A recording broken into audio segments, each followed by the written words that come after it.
Once upon a time, in the bustling heart of post-World War II New York City, there was a young man named Holden Caulfield, a student at Penty Prep School in Pennsylvania. Holden was not like his peers. He was a teenager, yes, but his heart held the weariness of an old man, and his mind was a swirling maelstrom of thoughts and emotions that seemed too profound for his tender years.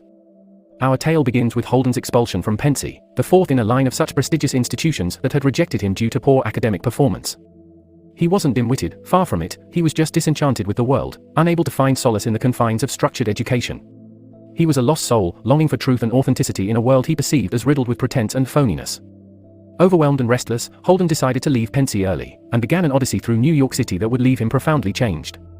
He sought refuge, first, in the company of his old acquaintance, a burly football player named Stradlater. But this encounter soured when Holden learned Stradlater was dating Jane Gallagher, a girl Holden held dear. Their clash of words turned into a physical brawl, marking the beginning of Holden's unraveling. In the heart of the city, Holden sought comfort in the hollow decadence of nightlife. He danced with older women, drank too much, and even hired a prostitute, though he ended up only wanting to talk.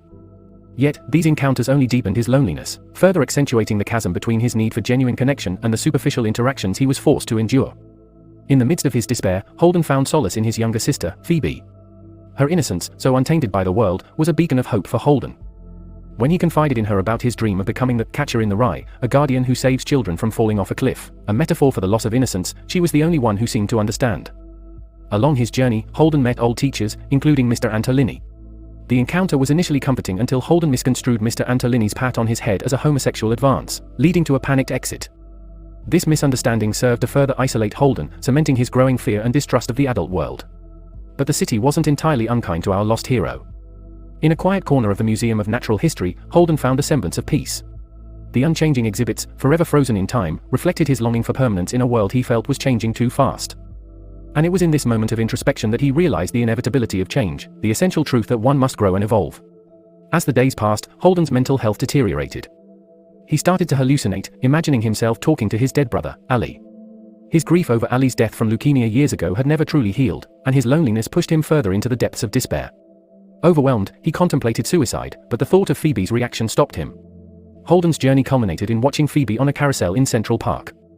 As she reached for the brass ring, a symbol of maturity and growth, Holden finally accepted the reality of his sister's impending adulthood, and in doing so, began to come to terms with his own. The Catcher in the Rye ends as Holden starts his narrative, in a mental institution. He misses everyone he narrated about, even those he despised. He warns us, the readers, about sharing our own stories, hinting at the pain that recollecting his own has caused him. His future is uncertain. He is on the precipice of change, much like the children he wished to save. There's a sense of melancholy, but also hope. After all, every ending is a new beginning. Throughout his journey, Holden's experiences serve as a mirror for the reader, reflecting the universal struggle of adolescence, the painful transition from the innocence of childhood to the complexities of adulthood. His encounters with various characters expose the hypocrisy, superficiality, and sometimes, the kindness of the world.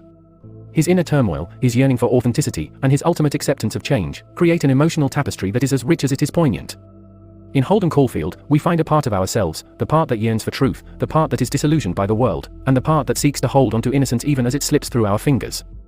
The Catcher in the Rye is not just a story of Holden's journey, it's a journey we all undertake, a rite of passage that takes us through the highs and lows of growing up, forcing us to confront our own phoniness, and guiding us towards authenticity. In the end, Holden's tale is a testament to the human spirit, its resilience, its capacity for love, and most importantly, its ability to change.